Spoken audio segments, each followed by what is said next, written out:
మన మర్రి golden diamonds లో మీరు కొనే ఆభరణాలపై నో జీఎస్టీ, కేవలం 1% నుండి 11% వరకు మాత్రమే గల VA, ఆపై జీరో మేకింగ్ ఛార్జెస్ ఇంకా నో జీఎస్టీ. మర్రి గోల్డెన్ డైమండ్స్. కర్ణాటక కొత్త ముఖ్యమంత్రి ఎంపికకు సన్నాహాలు ముమ్మరంగా సాగుతున్నాయి. రేపు సాయంత్రం 4 గంటలకు విధానసౌధలో కాంగ్రెస్ శాసనసభ పక్షం భేటీ కానుంది. సీఎల్పీ నేతగా డీకే శివకుమార్ను ఎన్నుకునే అవకాశం ఉంది. సీఎం పదవికి రాజీనామా చేసిన తర్వాత ఢిల్లీకి వెళ్లిన సిద్దరామయ్య ఏఐసీసీ అధ్యక్షుడు మల్లికార్జున ఖర్గేతో పాటు రాహుల్ గాంధీలతో సమావేశమయ్యారు. తన కుమారుడు యతీంద్రతో పాటు తన వర్గీయులకు కీలక శాఖల కోసం లాబింగ్ చేస్తున్నట్లు సమాచారం.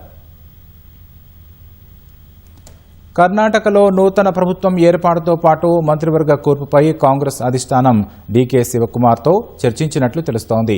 గురువారం సీఎం పదవికి రాజీనామా చేసిన సిద్దరామయ్య ఢిల్లీలో కాంగ్రెస్ అగ్రనేత రాహుల్ గాంధీతో భేటీ అయ్యారు. టెన్జన్పథ్లోని సోనియాగాంధీ నివాసంలో ఈ సమావేశం జరిగింది. అయితే ఈ భేటీలో సోనియా పాల్గొనలేదని పార్టీ వర్గాలు తెలిపాయి. అధిష్టానం ఆదేశానుసారం సీఎం పదవికి రాజీనామా చేసి నాయకత్వ మార్పునకు మార్గం సుగమం చేసిన విషయాన్ని రాహుల్ గాంధీ దృష్టికి తీసుకెళ్లినట్లు సమాచారం. తన భవిష్యత్ ప్రణాళికలతో పాటు కొత్త ప్రభుత్వం ఏర్పాటు గురించి చర్చించినట్లు తెలుస్తోంది. ఈ సందర్భంగా తన కుమారుడు యతీంద్రతో పాటు తన వర్గీయులకు ఉప ముఖ్యమంత్రి పదవితో పాటు కీలక శాఖలు ఇవ్వాలని సిద్దరామయ్య కోరినట్లు సమాచారం. రాజ్యసభ ఎమ్మెల్సీ ఎన్నికలకు సంబంధించి కొన్ని పేర్లను రాహుల్కు సమర్పించినట్లు సమాచారం.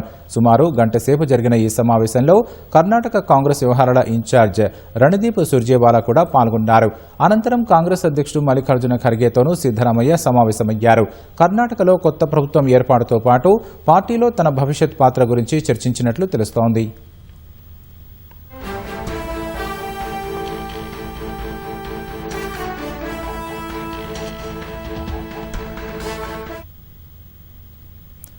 రేపు శాసనసభ పక్ష సమావేశం నిర్వహించాలని కాంగ్రెస్ అధిష్టానం నిర్ణయం తీసుకుంది. ఆ తర్వాత కొత్త ముఖ్యమంత్రి ప్రమాణ స్వీకారం తేదీ ప్రకటనతో పాటు మంత్రివర్గ కూర్పునకు సంబంధించి అధికారిక ప్రకటన వెలువడే అవకాశం ఉంది. ఇప్పటికే కాంగ్రెస్ ఎమ్మెల్యేలందరినీ బెంగళూరుకు చేరుకోవాలని అధిష్టానం ఆదేశించింది. సీఎల్పీ నేతగా డీకే శివకుమార్ను ఎన్నుకునే అవకాశం ఉంది. సిద్దరామయ్య మంత్రివర్గంలో పనిచేసిన పలువురికి డీకే శివకుమార్ కేబినెట్లో చోటు దక్కే అవకాశం లేదని పార్టీ వర్గాలు తెలిపాయి. సామాజిక సమీకరణలో భాగంగా 4 ఉప ముఖ్యమంత్రులను నియమించే అవకాశం ఉందని తెలుస్తోంది. ఆ 4లో మైనారిటీ, దళిత సామాజిక వర్గాలకు చోటు కల్పించనున్నట్లు సమాచారం. అంతకుముందు కర్ణాటక ముఖ్యమంత్రి సిద్దరామయ్య రాజీనామాను గవర్నర్ థావర్చంద్ గెహ్లోట్ ఆమోదించారు. గురువారం గవర్నర్ అందుబాటులో లేకపోవడంతో సిద్దరామయ్య తన రాజీనామా లేఖను గవర్నర్ ప్రత్యేక కార్యదర్శికి అందజేశారు.